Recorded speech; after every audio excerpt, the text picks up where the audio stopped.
തെക്കിനിയിൽ നിന്നും ഡ്യൂട്ടി കഴിഞ്ഞു വന്ന ഗംഗയുടെ മുഖം വികാരരഹിതമാണ്. അതായത് പ്രത്യേകിച്ച് ഫീലിങ്സ് ഒന്നും മുഖത്തില്ലാന്ന്. ഇനി ഓഫീസിലെ പ്രഷർ കൊണ്ടായിരിക്കും അങ്ങനെ വിടാൻ പറ്റില്ലല്ലോ. കാര്യം എന്താണെന്ന് അറിയണമല്ലോ. ഞാൻ അതിനു വേണ്ടിയിട്ടുള്ള ട്രൈ തുടങ്ങി. പക്ഷെ ഒരു ഉറപ്പാ, ആള് നല്ല രീതിക്ക്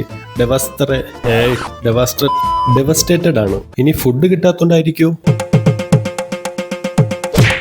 അപ്പോൾ ഉള്ളിലുള്ള നാഗവലി ശരിക്കും പുറത്തു വരാൻ തുടങ്ങി. ഞാൻ ജെമിനിയോട് ചോദിച്ചു എന്താ കാര്യം. അപ്പൊ ജെമിനി എന്തൊക്കെയോ പറഞ്ഞു. പക്ഷെ അതിൽ നിന്ന് ഒരു കാര്യം എനിക്ക് മനസ്സിലായി, മ്യൂസിക് കൊണ്ട് നമുക്ക് അവളെ ഹീൽ ചെയ്യാൻ പറ്റുമെന്ന്. അല്ല, മ്യൂസിക്കിന് ഞാൻ ഇനി എവിടെ പോവും? അങ്ങനെ നോക്കിയപ്പോഴാണ് മലമേലെ ഒരു സാധനം ഇരിക്കുന്നത് ഞാൻ കണ്ടത്.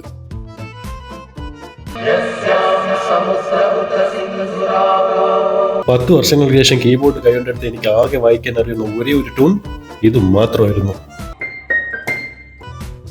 പക്ഷെ ഞാൻ വിട്ടുകൊടുക്കാൻ തയ്യാറായിരുന്നില്ല. എന്റെ പഴയ സ്കില്ലുകളെല്ലാം ഞാൻ പൊടി തട്ടിയെടുക്കാൻ തുടങ്ങി. അപ്പോഴാണ് ഞാൻ വേറൊരു കാര്യം ഓർത്ത്. പണ്ട് A.R. റഹ്മാനാവുന്ന ടൈമിൽ ഞാൻ പാട്ട് കമ്പോസ് ചെയ്തിട്ടുണ്ടായിരുന്നു. എന്തുകൊണ്ട് ആ പാട്ടിനെ റീവർക്ക് ചെയ്ത് അവളെ ഇംപ്രസ് ചെയ്യിച്ചൂടാ? പിന്നെ ഞാൻ ഒന്നും നോക്കില്ല, ഗൂഗിളിൽ കയറി കണ്ട ട്യൂട്ടോറിയൽ എല്ലാം പഠിച്ചിട്ട് വീണ്ടും ആ പഴയ ലിറിക്സ് എല്ലാം കൂടെ പെറുക്കി കൂട്ടി ഞാൻ ആ പാട്ടിനൊരു പുനർജീവൻ കൊടുക്കാൻ പോവുകയാണ് ഞാൻ. അങ്ങനെ 2 മണിയോടെ ഞാൻ ഏകദേശം കാര്യങ്ങളൊരു തീരുമാനമാക്കി. പറ്റാവുന്ന രീതിയിൽ ആ പാട്ട് ഞാൻ സെറ്റ് ചെയ്തെടുത്തു. ഇനി നമുക്ക് അവളെ ഒന്ന് സർപ്രൈസ് ചെയ്യിപ്പിക്കാം. ഉറക്കത്തിൽ വിളിച്ചോണത്തുന്നത് ഒട്ടും ഇഷ്ടമില്ലാത്ത ഒരാളാണ് അവൾ. ഒന്നുകിൽ ഇതോടെ അവൾ എന്നെ ഡൈവേഴ്സ് ചെയ്യും, ഇല്ലെങ്കിൽ ഇതിൽ അവർ ഇംപ്രസ്ഡ് ആവും. വെയിറ്റ്. ആദ്യം അവൾ സർപ്രൈസ് ആവുന്ന വീഡിയോ ഇടാം എന്ന് ഞാൻ വിചാരിച്ചു.